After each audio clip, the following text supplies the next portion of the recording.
So far, we've mostly been looking at fairly everyday lenses, but there are lots of other optical gizmos that you can attach to your camera to achieve all sorts of effects. You can get strange effects or stylized effects or even some practical effects. You've already seen a fisheye lens and how it gives you a very wide and very distorted view of a scene.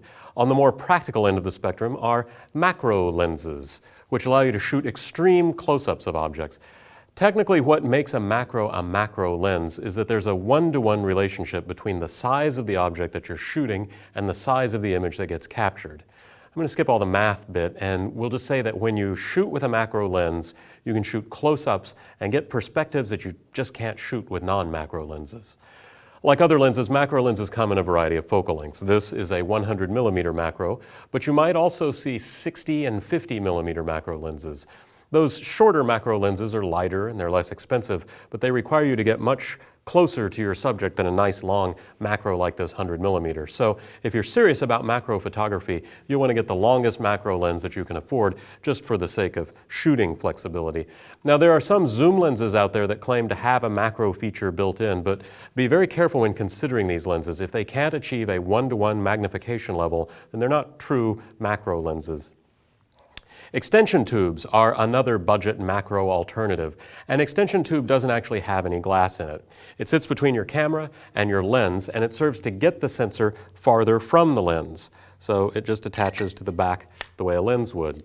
Different manufacturers make different size tubes, and extension tubes will only be compatible with lenses up to a certain focal length. Now, extension tubes usually won't get you to a full one-to-one macro capability, but they'll come close, and they're not as expensive as a macro lens. Now, the downside to extension tubes is that you have to get closer to your subject than you would with a macro lens. Sometimes you can't actually get close enough to focus. Some people confuse extension tubes with a tele extender or tele converter like this one, but they're very different. A tele extender increases the focal length of the lens, and it's an actual optical device. You can see here that there's actual glass in the extender. There's a little lens element in there. This particular extender is a 2x. It doubles the focal length of any lens I put it on. So if I put it on my 400 millimeter lens here, then I have an 800 millimeter lens. As you can see, tele extenders, sometimes called tele converters, are very light and they're very reasonably priced. So you might think, why would I buy an expensive 400 millimeter lens rather than a 200 millimeter lens and a tele extender? Well, depending on your needs, that might not be a bad idea. But you should know that there's no such thing as a free extra 200 millimeters.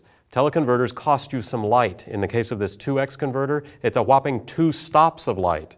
So where this 400 millimeter lens is normally an f5.6, with this converter, it becomes an f11. You'll also take a quality hit with a converter. It's basically a magnifying glass that you're sticking on the back of the lens. So while it magnifies the size of the image, it also magnifies any flaws or aberrations. You'll definitely notice a sharpness penalty with a converter. Depending on the lens you're using, you may lose autofocus capability, or your autofocus may be greatly slowed.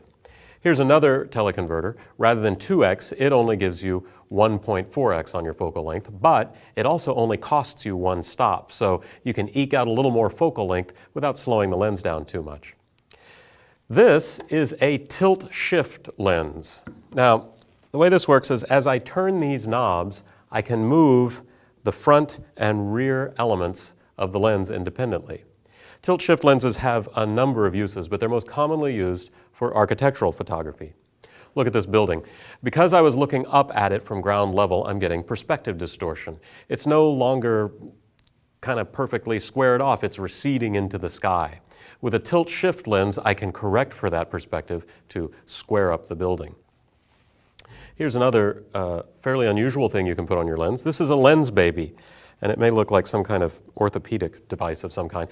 But what it actually is there's a lens element back here, and there's another one up here, and there's a bellows in the middle, and I can turn these kind of torturous-looking thumb screw things, and that will shift the bellows so that I now have a crooked lens. What this lets me do is pick a point of focus somewhere in my image and then smear everything in the image out from that point of focus, as you can see in this image.